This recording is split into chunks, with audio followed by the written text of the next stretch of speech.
Hi, everyone, and welcome to this week's podcast. My name's Charlotte, and I work as a Year 2 teacher in a primary school in London.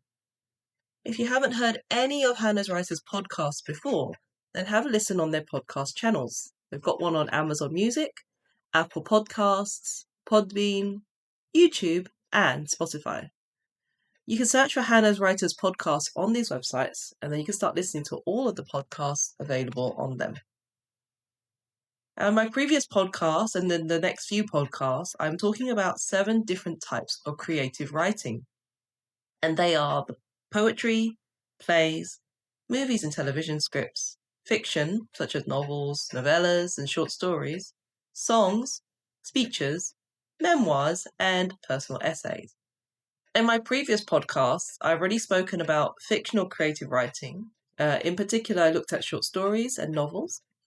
I also talked about plays and movie and television scripts. I looked at each type in particular, at how they were written and why they are classed as creative writing. And then I compared them to each other and discussed how kind of similar or different they were to one another. So in today's podcast, I'm going to be talking about another creative form of writing, and this is writing for songs. And songs are powerful and poetic forms of creative writing. Could be an emotional ballad about a breakup, a hip-hop song filled with metaphors and similes, or a storytelling country-style song. And as I'm saying each of these genres, maybe a few songs are popping up into your head already. Like the emotional ballad might be Adele, Hello from the Other Side. Hip-hop songs, for sure. And country style songs might just pop up in your head. I think Taylor Swift kind of songs. So the lyrics are definitely seen as a piece of creative literature. And they're just paired with a very good melody or a tune or a good bass to them. So what makes songwriting such a unique and expressive form of creative writing? Well, lyrics are words, and words are the writer's tools. But while a novelist might have maybe 80,000 words in a story, and they use that to develop the plots and characters, add description everywhere, songwriters may only have a couple of verses, a chorus, and maybe a bridge in their song, and that's it. And when you think about it, songs only last maybe 2 minutes, 3 minutes. I think the longest one might be Bohemian Rhapsody. I think that's like 6 minutes long. Or something along those lines, So the limitation for songwriters and their writing means that they have to put a lot of emotion, a lot of conflict if the song's about conflict, or a lot of imagery into just a few lines.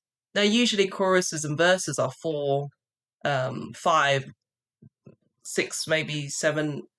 Oh, hang on. How many? Usually they don't have that many lines, basically, is what I'm saying. Maybe the maximum is 10 for a verse, and then the chorus has to have a complete repetitive kind of song.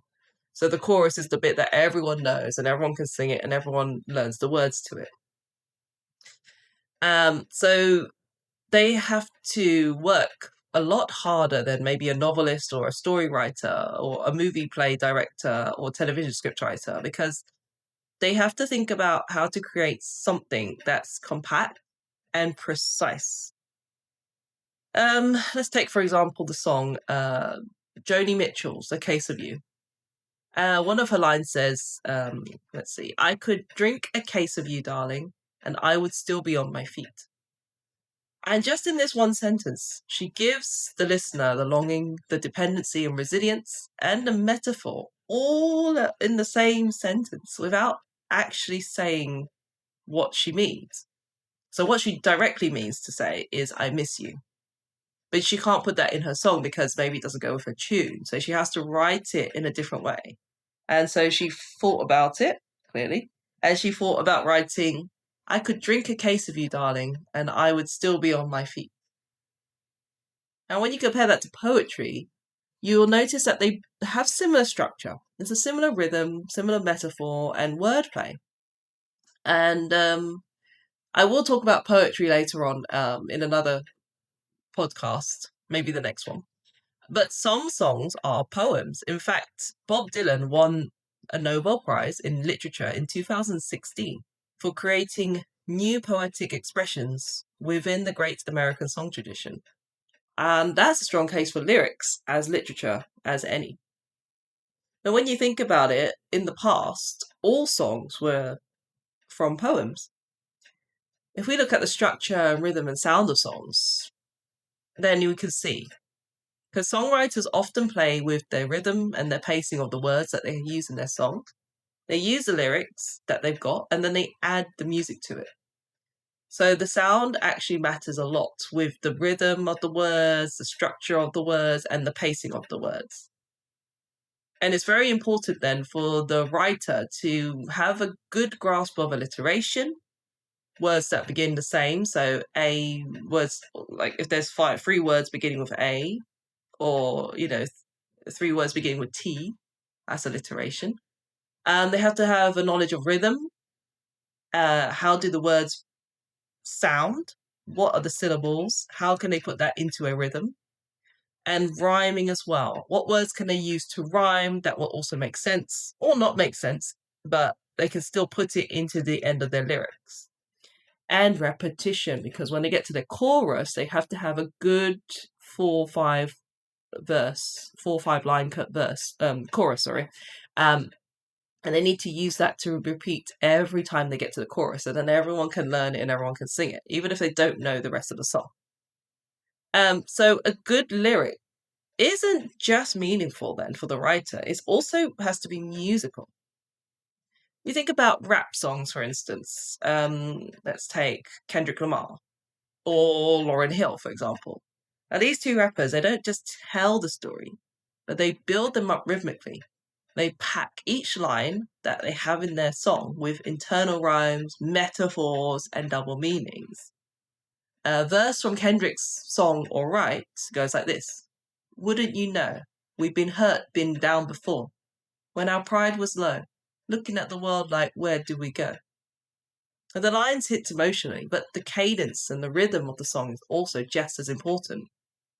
You can also feel the anger and the vulnerability, not just from the words, but how they're being delivered as well. I'm sure if you've heard the song, you could have a feel for it. If not, then go and listen to it. Kendrick Lamar's song called Alright. And that's what makes lyrics unique, not as a writing form, but as a way for listeners to hear it and not just read it. Quite a lot of the time, music is a listening skill. It's one thing that everybody can listen to without having to read it, unless you're, of course, a singer. But they can get that rhythm, that song, that beat, and they can feel it in their body. They can feel it in their bones. And it's not just a way for writers to just write a fun poem. It's a way for the writers to get their feelings across as well. They can also deliver something that they want people to feel. So, Eminem is quite a good rapper, and his songs are quite tongue-in-cheek, some of them. But he's also written songs that are quite strong, emotionally based, and based on his vulnerability and his anger, maybe, you can feel it in his words, feel it in the way he's delivering them as well. So songs are one of the most important and immediate ways that we can use to connect emotionally to other people and connect to others as well. A novelist, though, might take ages. They might take pages and pages to write and develop the emotion, and develop the expressions and feelings from a character. But a song, it's very short and it has to do it in seconds. Why? Well, because the music doesn't last long, as I said before. Songs are like 2-3 minutes long. The most you can have is maybe a 5-minute song. But the music is there as well in the background, the song, the rhythm, the tune, the melody, and it strikes something deep within us. And then the lyrics flow over that tune, over that current. And it tells us a story. Let's take Adele's Someone Like You song. And she tells a story of lost love, moving on, and bittersweet acceptance. The lyrics aren't complex on the surface. For example, never mind, I'll find someone like you. I wish nothing but the best for you too. And it's sad and it's simple but devastating. But she's saying that she'll find someone else. She's moving on. It's taken her time, and she wishes the best to the person because she doesn't want them to have any bad feelings towards each other. So in creative writing, it's very simple actually, and it's often the simplicity of it is often the most powerful when it's real and it resonates towards us. It's not flowered over, and it's not, well, when I say flowered over, I mean it's not written in so many words. It's just is. It's just as simple as it gets.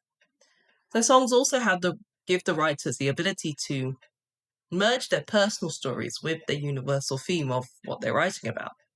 Taylor Swift, as well, is another example. She writes from her own personal experience. She makes her songs about heartbreak or nostalgia, and she speaks to millions of people who have gone through the same thing. Lots of people go through heartbreak, lots of people go through nostalgia, lots of people feel the same things or they get that same meaning, and it's because of the experience that they've had from personal experience, from her personal experience, and she moves the audience with it because they've also experienced these things. And when you think about it, that's a great essence of writing, making the personal feel universal for others. So before I finish, just want to touch on storytelling genres like country or folk music. There's a song called "The Night the Lights Went Out in Georgia" or Bruce Springsteen's song "The River." And again, basically a short story, and then setting it to music, complete with characters, a setting, a plot, and conflict in it. And you can listen to them. Doesn't take long, but you understand what is happening and why. So next time you hear a song that moves you, think about it not just as music, but as a nice piece of creative writing or a little poem. And think about the writer as well. They sat down and they had to choose these words carefully, not just because they rhyme, but they also wanted it to resonate with you. So as a listener, how are you connecting with the song? How are you connecting through the writer's words, through the pacing in their song, through the tone, through their voice? And these are all things that the writer has to think about. And then they have the added challenge of fitting the story into a melody with rhythm and emotion at the core of their song. Songs are more than just catchy hooks, and at the end of the day, they are miniature pieces of creative literature, and they're alive with voice and imagery and heart. And that's all for this podcast. Thank you very much for listening. And if you're someone who loves writing for yourself or writing for others, then I hope that this podcast may have inspired you or maybe guided you into thinking about writing your own song or your own lyrics for a song in the future.